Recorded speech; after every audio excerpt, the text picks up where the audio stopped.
कैसा होगा अगर तुमने कॉलेज में एक एग्जाम दिया एंड उसके बाद में तुम्हें डायरेक्टली ग्रेड ही मिल रहा है, जो कि बहुत से कॉलेजेस में होता है इंक्लूडिंग माइन। तुम्हें ये बताया ही नहीं जा रहा है कि तुमने आखिर मिस्टेक कहाँ की है अपनी आंसर शीट में, because they are not showing you your answer sheet. अब हमें तो इससे फर्क नहीं पड़ता, we college student just simply move on, but Tesla को इससे बहुत फर्क पड़ता है। पता चला सेल्फ ड्राइविंग ने कुछ सीखा ही नहीं एंड ठोक दिया ले जाके कार को। अगर टीचर ने ये बताया ही नहीं कि तुमने किस स्टेप में मिस्टेक करी है, तो अगली बार तुम इंप्रूव कैसे करोगे? एग्जैक्टली यही प्रॉब्लम न्यूरल नेटवर्क्स में भी होती है। अगर ये एक चीज एग्जिस्ट ना करती and that particular thing is back propagation. Neural network में इनपुट्स आते हैं एंड देन वेट से मल्टीप्लाई होते हैं एंड लेयर से पास होते हैं और फाइनली प्रिडिक्शन वाई कैप मिलता है। फिर हम कैलकुलेट करते हैं एक loss using any loss function which is appropriate. Loss बताता है कि मॉडल कितना गलत है, लेकिन प्रॉब्लम ये आती है कि न्यूरल नेटवर्क में हजारों वेट्स होते हैं, हजारों। अब लॉस किस वेट की वजह से बढ़ रहा है ये पता कैसे चलेगा? क्योंकि that is the most important aspect of training a neural network. Back propagation का काम होता है हर वेट को बताना कि उसने लॉस में कितना कंट्रीब्यूट किया है। मतलब हमें कैलकुलेट करना होता है ये पर्टिकुलर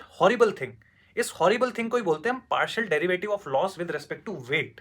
न्यूरल नेटवर्क में वेट डायरेक्टली लॉस को अफेक्ट नहीं करता है। There is a particular path which is followed and then the loss is calculated. इसीलिए डेरिवेटिव कैलकुलेट करने के लिए we are using chain rule here. Equation को हम जनरली इस फॉर्म में ब्रेक कर देते हैं for that particular weight. A is the activation output, Z का मतलब होता है weighted input before activation function is applied to it। इसको इक्वेशन से ज्यादा तो वर्बली याद रखना इजी है, which is derivative of loss with respect to activation multiplied by the derivative of activation with respect to the weighted input multiply by the derivative of weighted input with respect to the weight। मतलब final loss से लेकर के वो particular weight we are concerned about, क्योंकि gradient backward propagate होता है network में।